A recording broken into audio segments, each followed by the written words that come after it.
চলো একদিন দেখা করি। করবে না? কি করবে না? কোন একটা ভোরে যখন সূর্যটা উঠে না, ঠিক সেই মুহূর্তটা মৃদু আসে, যখন মৃদু মৃদু হাসিতে সূর্যের আলোয় তোমাকে একটুখানি দেখবো খুব কাছ থেকে,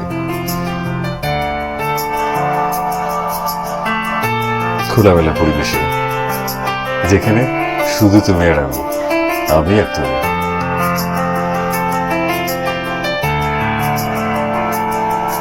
ফাঁকা রাস্তায় কিছুটা পথ হেঁটে যাবো দুজন। হাত ধরতে বারণ করলেও আমি ধরবো। আমি জানি তুমি কখনো সেটা বারণ করবে না, কারণ পছন্দের মানুষটা যখন পাশে থাকে তখন না শব্দটা কখনো আসে না। এতবার বেলা তো নাই, তবে সেখানে কিন্তু খালি পায়ে হাঁটতে হবে।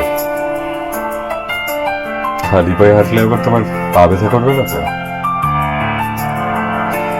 না মানে তোমার তো একটু হলেই ব্যথা অনুভব হয়। অবশ্য সেটা হবে না, গ্যারান্টি আমি। তারপর একটু একটু করে তুমি দৌড়বে আর তোমার পিছন পিছনে সরে যাবো। তবে সেদিন কিন্তু শাড়ি পরবে, তোমার না আমার পছন্দের কালার।